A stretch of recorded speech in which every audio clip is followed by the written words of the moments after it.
Dropout's cast and content has been an LGBTQIA plus haven for a long time now. This is not new news, but it's Pride Month and the world is on fire, so I've decided to bring a little bit of joy into the world by going through some of the best representations of the LGBTQIA plus community in the Dropout cast and content library. From bisexual kings to trans representation, I'm going to cover some of just the greats. Honestly, I wish I could do them all, but that would probably mean the runtime of this video would run closer to 4 hours. So we're just going to cut it down to some of my current favorites. And I'm so excited to hear in the comments below who you love as well. Anyway, without further ado, let's get started. Hello and welcome to Matriarchetype. I will be your goddess for today because it's Pride Month, okay? Straight to the back, gays to the front. Also, if you aren't listening to Gay by Megan Stelter at the moment, what are you even doing? Are you even one of us? Jokes aside, the straights are very much welcome, but this is a kind of sit down and hold any questions to the end moment, okay? So any overtly heteronormative and straight comments will probably be filtered out and I'll get to them last if at all. So, kicking off strong, because bi erasure is a thing, let's talk about the bisexual episode of The Bachelor. Putting the Pan and Peter Pan complex, it's Grant O'Brien! I'm gonna be a little boy forever. On an episode of Game Changer, for those that don't know, the entire premise, that was a two-parter, I believe, was based off basically a parody of The Bachelor. I am joined today by this single, lonely contestant. I can't believe. So this episode is of The Bachelor, and the Bachelor in question is none other than Grant O'Brien. From the get-go, this is an overtly queer episode, and I love it for that, and I'm sure you do too. But what I really love is how Sam Reich, as the host as well as the owner of Dropout, doesn't make a big thing out of this. He doesn't have to say overtly, we're going to do a bisexual episode, we're going to represent the bi community. It just throws you in. With no handlebars, with no sidelines, you just get thrown into this sexual, queer celebration of love, let's say. I would like to introduce you to some friends of mine. First, Abel. Hi. Es un placer. Mi nombre es Abel. Estoy tan feliz para conocerte. Lo siento, no hablo español. I also speak English. It's okay. Well, me too. Hi. Madison. Hi. Lovely to meet you. Nice to meet you. I got a spray tan for this. It looks great. Thank you. I like all women and a very specific kind of man. And who better to bring that to the forefront than Grant O'Brien? His history in college humour, as well as Dropout, as being someone that loves love, let's say, to keep it PG-13, has been pretty much celebrated since the beginning. Right off the bat, Grant got syphilis in January of this year. Isn't that right, you rat? That's true. Have you had any other STDs? Yes. All of them except the big one. Wow. And herpes. I haven't had herpes. But so you know, I consider the big one to be acne. And in this, the goal is to find him a lover. And that can be obviously a femme-presenting or masc-presenting person. And we get given this absolute star-studded, beautiful array of different people to come and join this. Beautiful on the inside as well as the outside, absolutely. But the hair and makeup team at Dropout all deserve a raise. Sam Reich, if you see this, do that instantly. They deserve so much because this already beautiful cast are shining so brightly. And the confidence in the atmosphere in the room, it's giving such positive queer vibes that I just kind of wish I was there, honestly. This looks so much fun. Grant, I have here 8 roses, which means that 2 of these players are getting eliminated immediately. Oh my God. Now, I won't spoil the ending if you're going to go and watch this later, but I will spoil one hilarious thing. When whistling it down, eventually some of the other cast come and help Grant make his decisions. Then eventually his mum comes to help him as well, which is the most oddly wholesome moment in what is a very sexual episode. I will be very honest with you. And then his mum says the cutest thing where he's whittling it down and she says, I think it would be a good representation for the bi community if you have one man and one woman left and you know, you kind of pick between those two. And I'm watching along with my husband. I'm like, yeah, that's so cute. That's probably where it's going to go. Lovely. And then Grant's like, no, screw that. I want the 2 hot guys and maybe we'll have a threesome. Like, that's basically how it ends. But that's true bi representation, and fight me in the comments if you don't believe me. Now, as I said as well, Grant also had to like not give away the premise of the show, 2 other cast members, because Game Changer is famously obviously 3 cast together as contestants. They had 2 other cast members on the panel already there in the green room, so Grant doesn't have this understanding that the whole episode is going to be about him, which I think is so smart. Can I peel back the curtain for a moment? I came here. Allie, friggin' Jess, they're both in the green room. Like we're all gonna do a show together. And one of those cast members, a huge friend of Grant O'Brien, is another fantastic icon in the queer community that we can talk about. Now, I'm sure some of you have seen that and you already know who I'm going to talk about. Some of you even want me to do an entire episode about them as well. Yes, it's Jessica Ross. I don't know too much about her, to be honest, but I have seen enough to know that she very much can add the L in LGBTQIA+, or maybe also the B. We're not quite sure. We don't need to know everything about everyone's business, but what we do know is that her partner was on the episode Lie Detector. Your significant others have been in control of this lie detector the whole... Oh, by the way, yes, Kate has Jess's ring. Oh, are you proposing? Again? And Jess, all this time you were flirting with the machine. Ooh! Nice serious.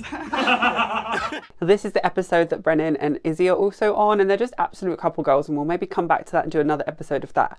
But for now, let's talk about Jessica Ross, whose girlfriend is behind the scenes pretending to be a lie detector test by giving like a true and a false so that like they can use their other half to get information on the show, which I think is a very cute premise as well. And then this is eventually revealed when all of the partners of the contestants come out. Obviously Izzy comes out for Brennan, and then we get Jessica Ross's partner as well. They're also engaged, which is so lovely. Other than the absolute bisexual hoes like Grant O'Brien, we also have the ladies as well, and they look like an absolute lovely couple, and I hope their wedding was as gorgeous as it deserves to be. Now, I'm sure many of you are already at this point thinking there are so many other examples of like lesbians on the show and stuff like that. I am just going to talk about the cast that I genuinely have seen and watched. I haven't watched everything. I didn't know about college humor in the college humor era, so I'm still just watching content as I go and enjoying what my husband and I watch and enjoy. So please do let me know though in the comments if there are any other lesbian role models you have, or other queer or other LGBTQIA+ characters in the cast that you want me to talk about or that you enjoy yourselves, and let me know why. Like, I'd love for this to be an interactive episode. Anyway, enough about Jessica Ross for a second. I'm sure we'll learn about her more down the line. But there's clearly another character in the Dropout cast that you think about when, especially you hear they, she pronouns. Yes. It's me. Vic Michaelis, an upcoming star, and I believe very high up in the Dropout system of cast. I'm not quite sure how it works. Vic Michaelis is the host and star of the Very Important Person VIP series. Now, I'm going to be real with you. I'm going to be genuine. I'm going to be honest. I haven't had too much of a connection and love for VIP. I think the humor is just not quite my husband and I's style. I like it a little bit more than my husband does, but I do find myself having to either do 2 things, like sit myself through and finish an episode, or watch a compilation of the funniest bits, to which I find hilarious. But I feel like the whole show just doesn't quite have the pace that I usually look for in a show. That's just my opinion. It's just my opinion. However, there are some of the funniest clips in the entire Dropout content library that are on the VIP episode, like the Zach Oyama episode where he says he invested $100,000. $100,000. You've had $100,000? Yeah. Where? In the park. Where in the park? By the swing set. Just lose $100,000 It's in the in park? the bag. Did you know it was going to be there? No. Why were you in the park? I was working out. Okay, so then what did you do with the I $100,000? invested it and then I turned it into $16,000. Tommy, you invested $100,000. Tommy, you invested $100,000. The way I quote that in my kitchen while I'm cooking dinner, the way I quote that to people, I quote that to like my mum who hasn't even heard of Dropout, and I just expect her to laugh and know it. Like, I don't even care. Like, it's so funny that I don't even care if the other person gets my quote or reference. Like, I find it that hilarious. But I did enjoy very much the recent episode with Katya I hope she's resting up well in hospital. But she came on, and that was quite funny because I knew Katya's humour, so much so that I could see it coming through the character. It was kind of hilarious. But for now, let's stick to Vic Michaelis. Their awkward and dry humour is much more my cup of tea, especially when it's in the paradigms of other episodes. When they were first coming into the Dimension 20, their dry humour of it all to me was like a palate cleanser in the Dimension 20 regular episodes. Let me know if you agree and if you kind of understand what I'm saying.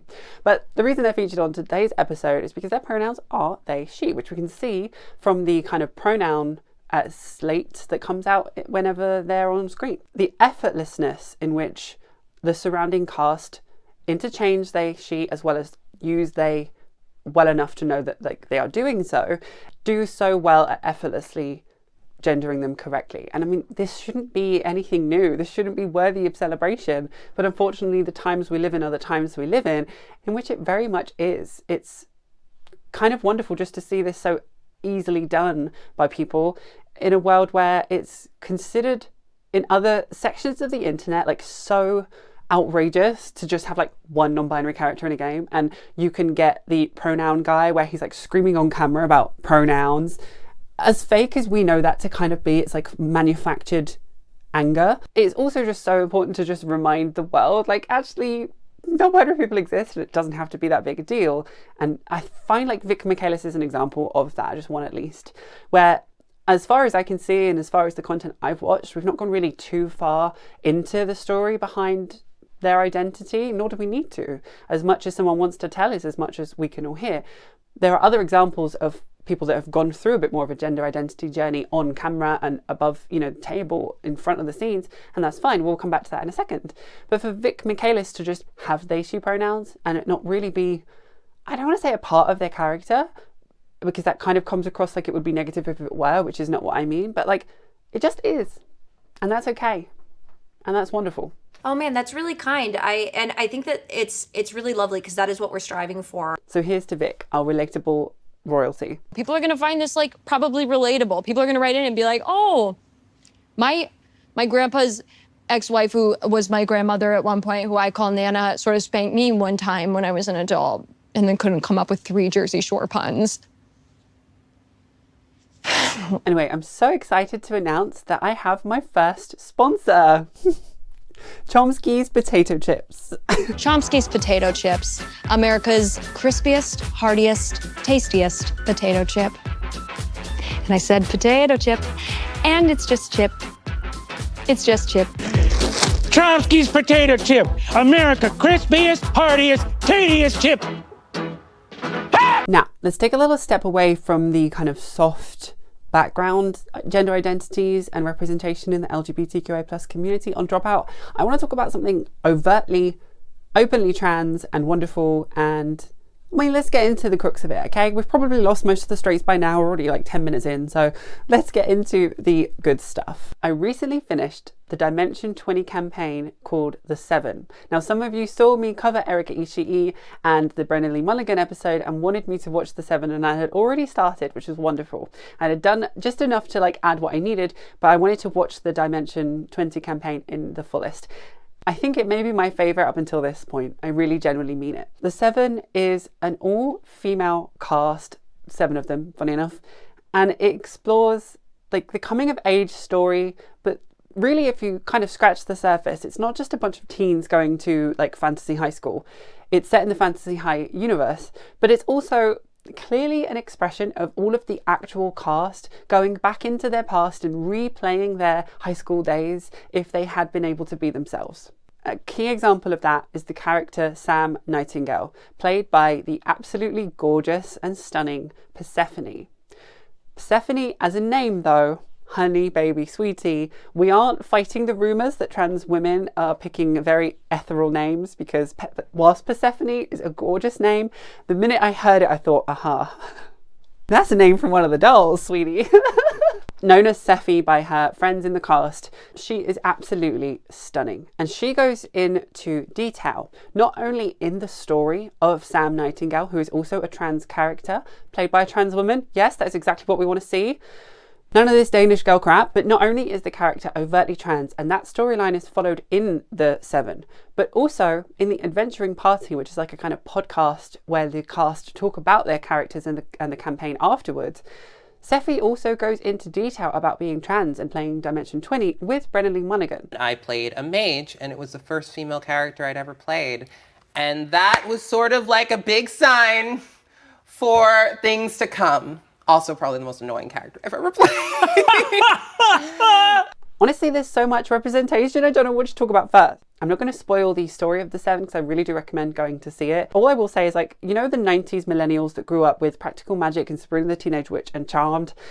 The 7 somehow encapsulates that kind of witchy vibe, the elements, the magic behind it, and how it connects to like femininity and feminist vibes. I don't know, it really encapsulates that from the feeling of growing up in high school. So for the millennials, it would have been the 90s, but it keeps a modern turn to it as well, if that makes sense. It doesn't feel outdated. So Seffi, who also has an Instagram account if you want to go and support her personally, and talks about being trans and dating men. I will tell you that was one of the biggest detriments to transitioning. Was now I went from sleeping with like gay or bisexual men, mostly bisexual men, and then like transitioning and now like hooking up with straight men. It's the worst. Yeah. It's actually actively worse. No, I know. I know, you know. It's so bad. And that's why when people are like, you just transitioned to get straight guys, I'm like, what part of this is a benefit? No, you're like, this is a burden I am taking on because this is my identity. I had to do this because, like, despite this. I have to overcome this, actually. Yeah, actually. She also goes into detail about Dimension 20 in this podcast, Adventuring Party, with Brenna Lee Mulligan.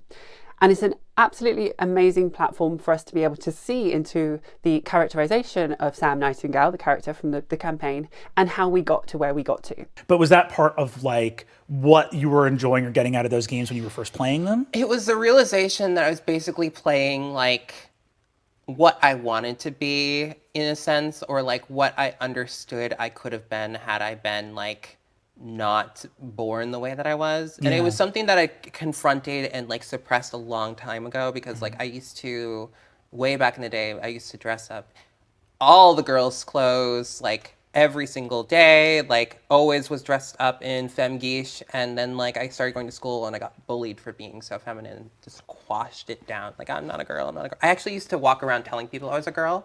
Like when I was like from age like 4 to like 6, I would just tell strangers, no, I'm a girl. Yeah. So it just sort of made all of that explode, and it was like, okay. Yeah. Because Sam Nightingale, as I said, in the story is also trans. And that's not even just thrown in as a kind of token sideline Dumbledore's gay tokenization. It's an intricate part of her character and therefore the narrative of the game. There's one moment where, because there's such a famous adventuring party in the universe and it's kind of set in modern day, they start to go viral for a post of their like adventures. And Sam worries about going viral and people finding her past and finding their dead name is used and stuff like that because they have a history acting. So I just found that element of it to be so three-dimensional and so well fleshed out in a way that, no offense, can only be done when you actually involve trans people in the conversation.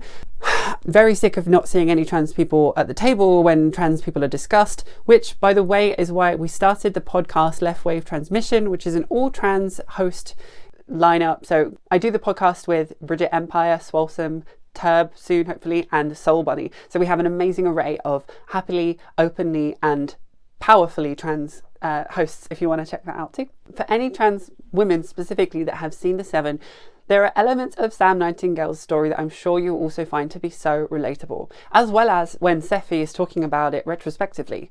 She talks about how when she was younger, she would tell everyone that she was trans, tell everyone that she was a girl to anyone she meets, which I remember doing myself. I remember one of my earliest memories is in like first going to school, which was separated by genders, and like telling the teacher like, oh, Diva, you've mistaken, I should be with the girls, what are you doing? And being laughed at and being like, wait, what?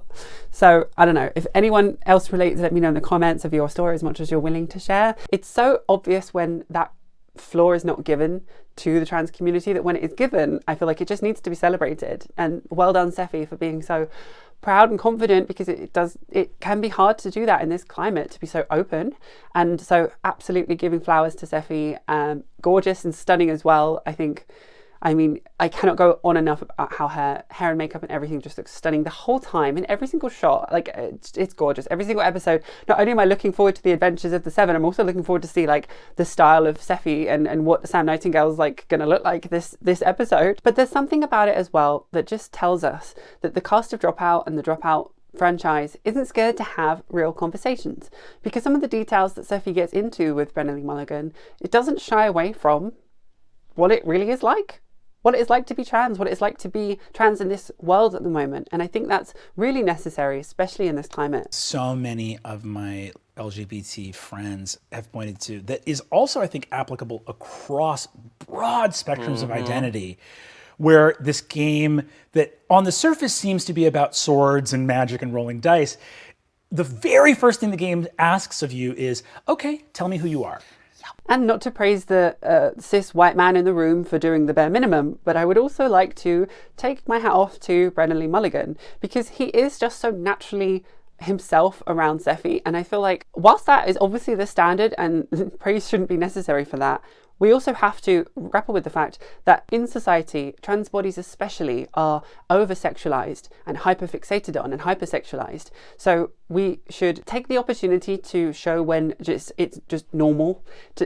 People are just normal around trans people, and there isn't odd questions about genitals, and there isn't an awkwardness or odd flirtation and then shame and hiding. Like, this is an interaction between two people, as it should be, and the fact that one of them is trans doesn't fluctuate that connection between the two, and I think that's so crucial. Sephi, my God, you're here! Thank goodness. It was so wonderful to have you. It's great to be here, and it's great to hang out with you again. Honestly, 1,000,000%. So, Adventuring Academy, jumping back. This is our first episode. It's been a while. It's been a minute, and much tabletop gaming has happened in the interim. We maybe get so used to that not being the case that I wanted to highlight that specifically, even in a positive way. Like, even you see quite often the hypersexualization of trans bodies, and that can be considered a positive, because it's like, yeah, I wouldn't mind having sex with a trans woman. But that phrase in itself so clearly separates trans women from non-trans women,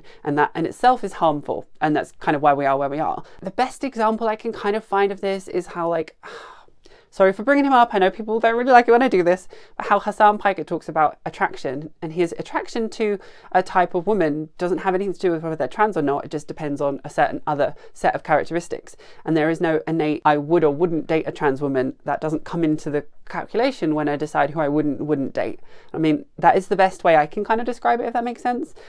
Similar to my husband, like, he doesn't overtly want to date trans people. He wouldn't avoid dating trans people. I just happened to be trans when we fell in love as friends first. I'm not going to be too vulnerable, but like, I needed to learn that growing up. I needed to be reminded that I'm more than just my transness, and I shouldn't have to settle for someone that makes me uncomfortable with the fact that I am trans and they want that actively. Like, I didn't know that completely throughout my entire journey, and that's kind of shaped who I am. So I don't know.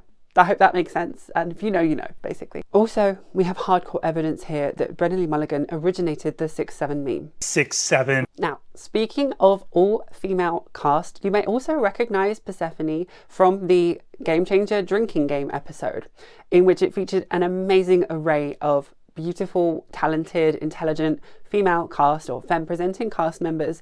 And they all had to, like, find out which one of them was the one pretending to be sober, and they're all drinking, and it gets loud, it gets amazing. You have all consented to drink on camera. Enthusiastically. Cheers to you. Cheers. Cheers to us. You've been pre-gaming for just a little bit and might at this point be feeling a little loosey-goosey. Let's start with spin the bottle.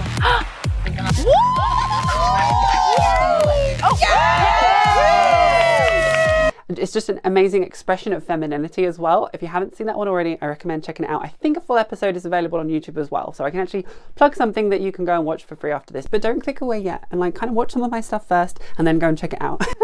Or go and check it out and then come back, like wherever you want. To being the hottest cast on Game Changer. I first saw Persephone in that episode as like a cast member, and instantly I could tell, gorgeous, stunning, wonderful lady. And the energy between all of the cast is just so synergetic. Is that a word? Did I just make up the word synergized? Synergy. Energy. Okay, well. That's so fun! And you don't think this is it? Seppi, anything in your own defense? You're a bitch. No, we're not. This is not. Anything else in your defense? And we also have the amazing Erika Ishii. As I said, I would talk about him later, earlier in the episode, but I did an episode on her earlier and how she is gender fluid. So go and check that out because they are such a bisexual gremlin that I wanted to obviously mention them in this episode, but I'm not going to go into too much detail about them because their story and everything like that I've covered in a previous one. So go and check that out if you want to know more about him. Okay, I can't think of any other gay icons in the Dropout cast. Are we about done? Would you say? Are we finished? Of course, I'm going to talk about Ali Beardsley. Now, I did toy with the idea of doing an entire episode of Ali Beardsley on my own, and that might still happen. So let me know in the comments if you want to see that. But Ali Beardsley to me is someone that has gone through a gender journey as well throughout their kind of lifetime on College Humor and also Dropout. Oh, I got top surgery and I made a soup list and all my friends signed up to bring me soup and it was very nice and every one of the writers came and brought me soup, but it ended up being too much soup. So I put some of the soup in the freezer and then I had to move. And it's crazy to move with soup, so I had to throw a ton of it out. And this is like 9 people's worth of homemade soup in my trash can.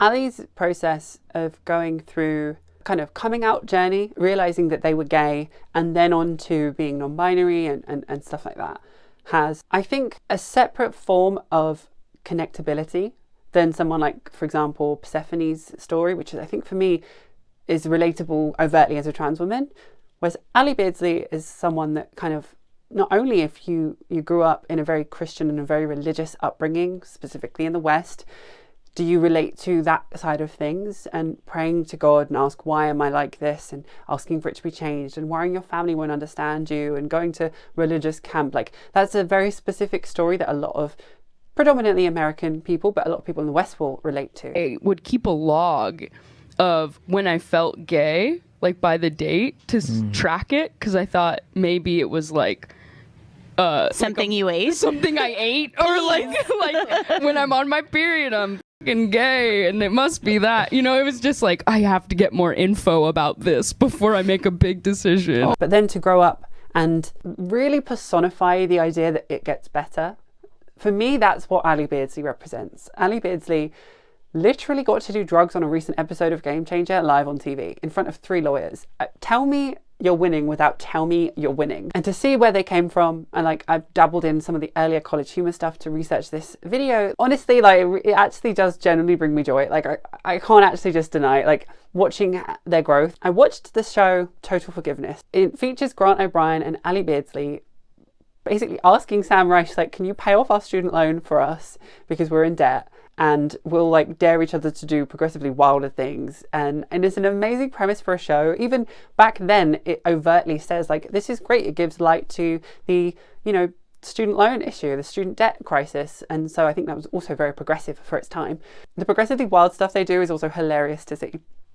Fully recommend that. If not, I might do an entire breakdown of just that and the 7, just because why the hell not? It's my channel, I can do what I want. But in it, one of the dares that Grant O'Brien asks Ali to do is to read an old diary from them growing up when they were first grappling with the idea that they were gay or into women. And so they had to read that diary at like a spoken word piece into a crowd of people. These are my unedited journals. I wrote a poem for a straight girl today because I'm dumb. God, I'm so dumb. She texted back that it was the most beautiful thing ever and that it made her smile for a long time, which made me fall on the ground in my room.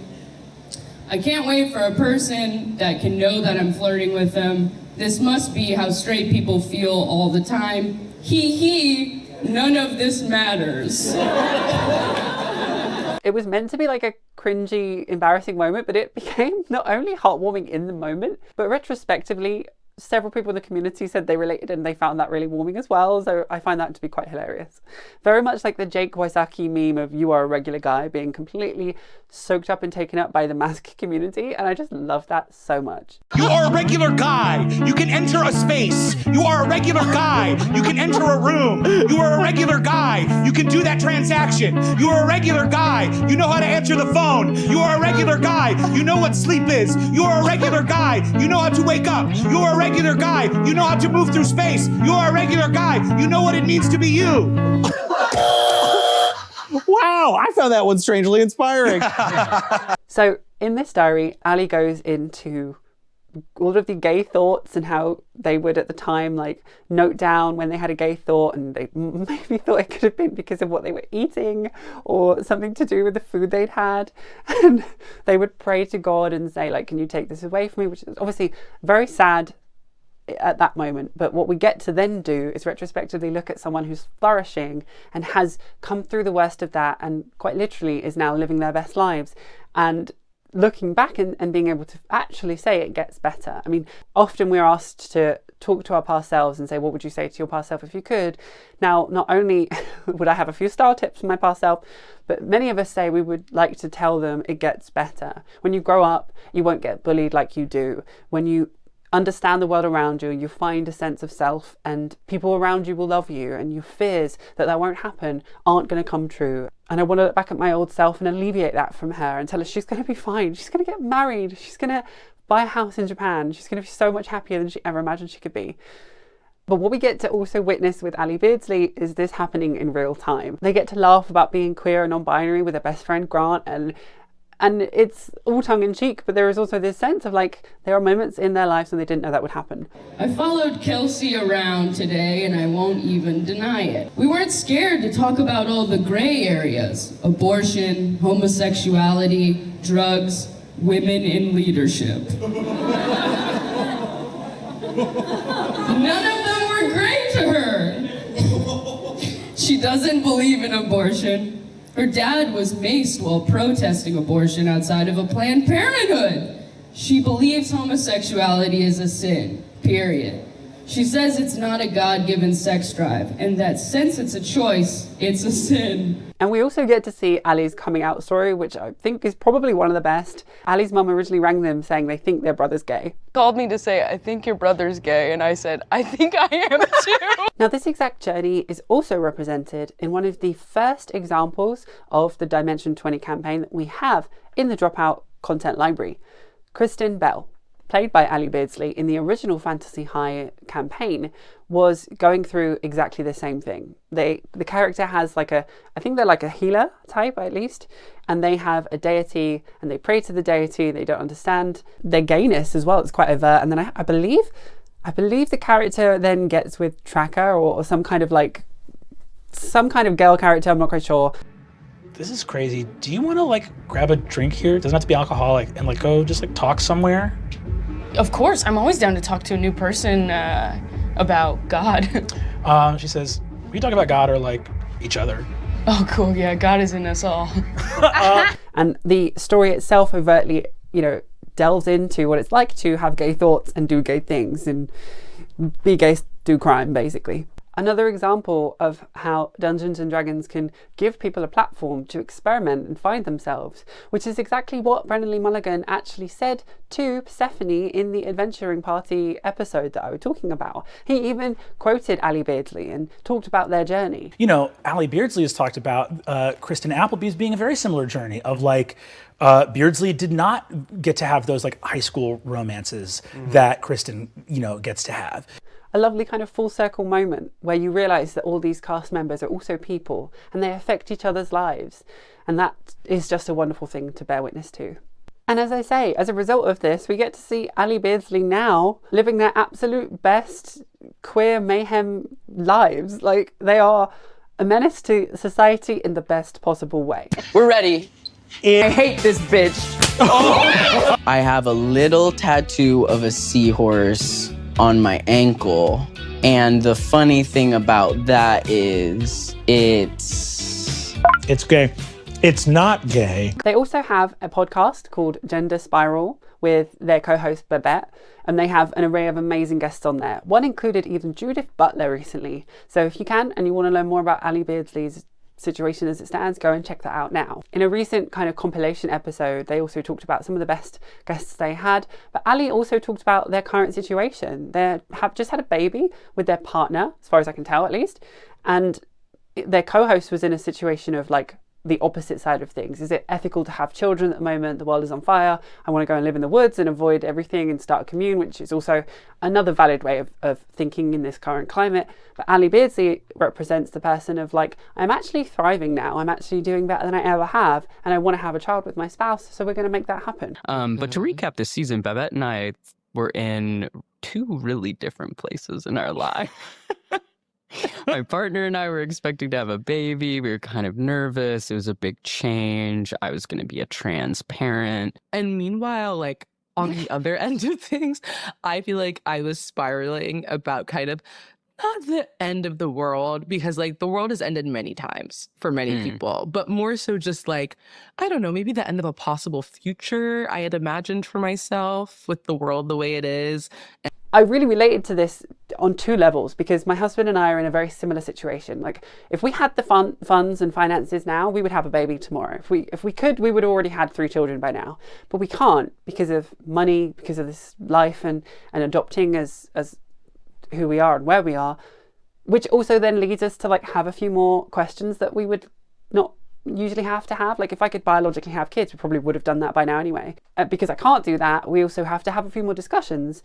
And then it comes a question of like, well, are we fit to be parents right now as it stands? Even though a cis couple wouldn't necessarily have to ask themselves that, they'd kind of have to make it work. Famously, cis people do this all the time. It's kind of a problem. I really resonated with what Ali Beardsley was saying, and so if you want to know more about that kind of side of things and you want to get into the personal lives of the cast members, they're putting enough out there that they want you to see, so go and check that out if you want to. If you also want to keep it to a superficial comedy level, I also understand that completely. I've tried so hard to not be too parasocial in these deep dives, but at the same time, I kind of have to do the research. But I also, like, you'll hear me say that even like Brennan Lee Mulligan is a character on screen, even as a cast member, because I do want to make it very clear that like we don't know these people. These are just like talent in the pool of Dropout. So I hope I don't forget to say that. I hope I make that clear. But there's more to see and learn about the people involved in Dropout if you want to. Gender Spiral as a podcast definitely deals with some of the more left-leaning topical political conversations. The conversation they had with Judith Butler was overtly about the rise of fascism and where gender comes into that and heteronormativity. I'll put a clip in here, but by all means go and check this out too if you want to. Can you talk a little bit more about this kind of like looming specter of gender variant folks and how it like functions in the conservative right worldwide?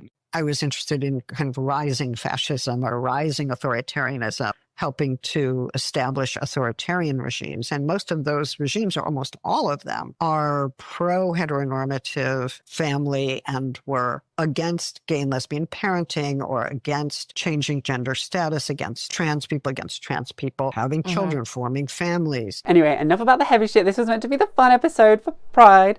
So I couldn't find a better example of a celebration of the LGBTQIA+ community than Monet's Slumber Party. Oh, hey girl, I'm Monet Exchange, and baby, I'm feeling it tonight. Monet's Slumber Party. It's gonna be everything.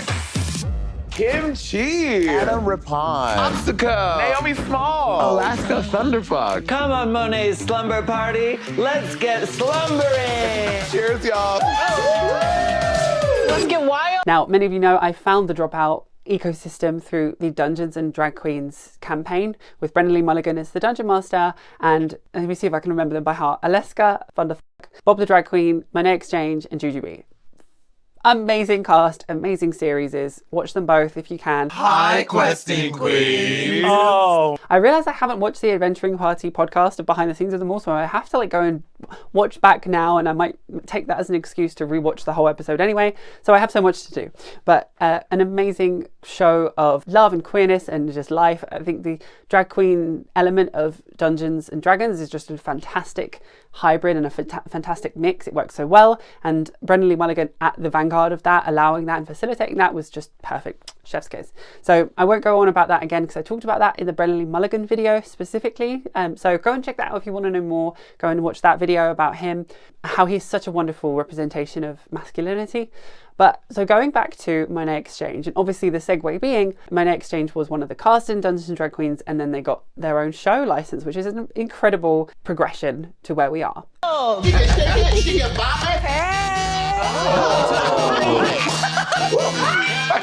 No slumber party is complete without getting a little naughty. I'm a pure slut. You get it, Iffy, you're getting laid. At this point, it's something I fear so much, it may have turned into a kink, so. Monet's slumber party is, it's just so gay. It's just so wonderfully gay and queer. And if you're looking for something to watch this Pride and you've got some friends around and it's kind of like a house party vibe and you're not sure what to stick on, like, honestly, check that out. It's so funny. There's even like a little monster in the closet who's kind of like bi-curious, and some of his one-liners are hilarious. I'm listening. It's not a slumber party unless one person's in the club.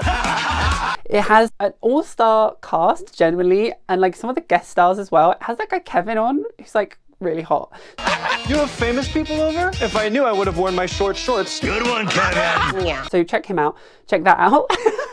Check that out. And then you get like the regulars, they come in as well. Like even Sam Rice comes in his like suit pajamas, and they do like games and stuff. Like it's fantastic. I'm kind of like saving that because I might do a deep dive about that entire thing down the line. I didn't want to kind of delve too much into this. Definitely worth a watch, especially around Pride. Like really, really fun and enjoyable. And I would love to see that do well and be successful so that like it gets commissioned for like another season and etc. That would be so great. Not me just becoming a big Dropout advert, but like also good. Like it's a good thing and I support it. Another reason why I don't want to go too much into the Dungeons and Drag Queens episode is because all of those clips got copyrighted. So if you watch the like Brendan Lee Mulligan video now, like some chunks have just been taken out, for which I have no control over. I apologize. If you want to watch the full undeleted scened version, you can check out my Patreon where the original is still up. If you'd like to check out my Patreon in general, that would really be great and helps me support the channel and do what I do.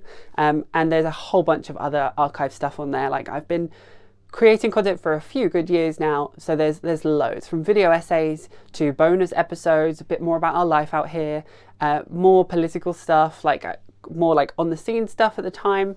There's a bunch. So if you join now, like you're gonna gain way more out of doing so. So yeah, go and check out my Patreon if you can. It really helps me support the channel and make this. Now, last but not least, unfortunately, we do have to talk about another straight white man, or at least we perceive to be a straight white man, Sam Reich. Let me know if I've missed something here. But Sam Reich is the reason we are where we are. He bought Dropout when it was failing as college humor, and it has flourished to become, in my opinion, I think also backed by like commercial data, like one of the most successful subscription models out there in a very highly saturated and competitive market, no less. So I wanted to talk about this as well because all of these options for diversity, all of this representation, it can be both a passive thing that happens naturally as well as an active choice, because we choose to allow representation to happen. We choose to have those final cuts go through and for that diversity to be incorporated into the content we make. And Sam Reich does deserve some credit for doing those things. I was born into a progressive environment, so it's a little bit like fish in water. Like maybe I just don't recognize it.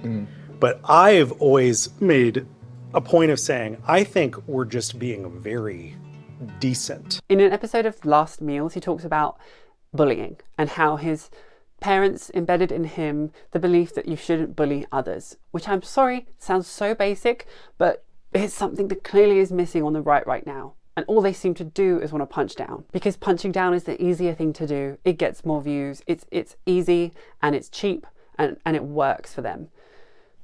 But the reason I like to make some episodes that are not dunking on other people and are actually just celebrations of joy is because it proves that it can do well on YouTube.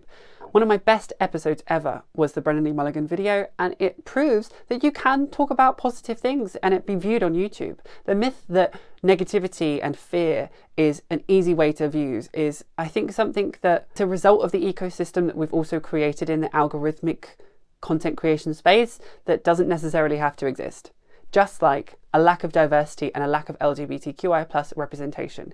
These are systems that have just been put in place by default by usually cis-het white men at the top, and that is a choice for them. That was an active choice that they did, and that doesn't have to be the reality that we all live in. And Dropout to me is an example of how representation can be effortless, and it also can be proactively diverse. I do think that there is a difference between creating comedy that feels sort of cutting edge, to use a term that I like a little bit more than the term edgy, and punching down.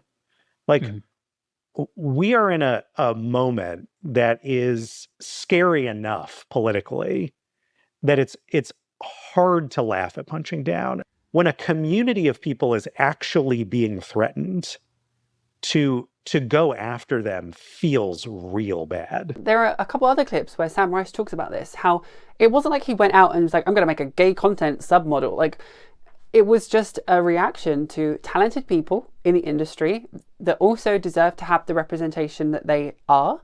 Like, he talks about having name cards in the studio, and then why not add pronouns to that if we're already doing it in our emails? We work with these people because they are the funniest and most talented people around. But I think if you're making comedy in a metropolitan area, it's going to be diverse. If you have a diverse assortment of people involved in creating your content, the people they then recommend to come to the table are also probably diverse people. And this collection of diverse people will have wants and needs in order to feel taken care of, such as pronouns on screen. He even talks about how originally Dimension 20 was never meant to be the overtly like diverse version of tabletop like actual play. It was meant to be the funny version. Dimension 20 was meant to be the funny actual play show. And when we produced it and put it out there, the feedback we got was, this is the diverse actual play show. Oh, that's crazy. We are just producing the best, funniest comedy content with the people who are around. That very much same situation could have happened in a less inclusive environment, and that diversity could have been squashed, if not even just squashed, but like not encouraged, and we wouldn't be where we are. Diversity is a natural element of society, but it also might need sometimes to be encouraged in a space, especially where notoriously it's oppressed and suppressed. Talking about comedy specifically, Sam Rice mentions how to him it's not funny to punch down.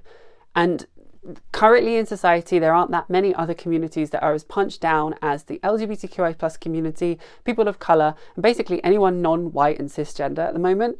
So punching down to them comically can be considered edgy, yes, but at the moment it can also be considered in bad taste.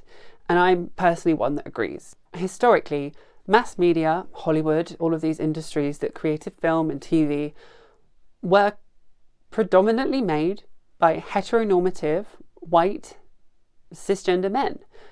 And they decided not to do what they have done to uphold that system. It's the word beginning with P, and even the Barbie film kind of put it better than I am doing right now. But those systems were created by people and they're upheld by other people. And Sam Rice to me is an example of almost like a class traitor of like, even though he could easily uphold those systems passively without even trying to, he's actively working against that and creating a diverse and wonderful cast line, content library, and ecosystem to flourish. And what also gets me is that it's also proven to be successful. So even the capitalists must be on board, surely. Now, I'm going to talk about this in another episode I'm working on where we talk about the business side of Dropout and how it's a huge commercial success. But anyway, that's up and coming. I'm going to put that down the line. I might film that later today. We'll see. If you look at Dropout's success story, and more people are, because I think people are like fascinated by the business, you have to ask yourself why more people aren't trying to do exactly what we're doing. And I don't know the answer to that. But for now, that will be all for today's episode. I hope you enjoyed this celebration of LGBTQI plus joy and community, especially in this month that is Pride Month. And pride that is a protest is more important than ever when so much of the world at the moment is just crisis for trans people and LGBTQI plus people. So I hope that this few minutes was a little bit of a haven, a little bit of a safe space for you to enjoy yourselves, as well as the straights that are hopefully still here as well. Like, everyone should be able to enjoy this as a moment, and I hope that you did that.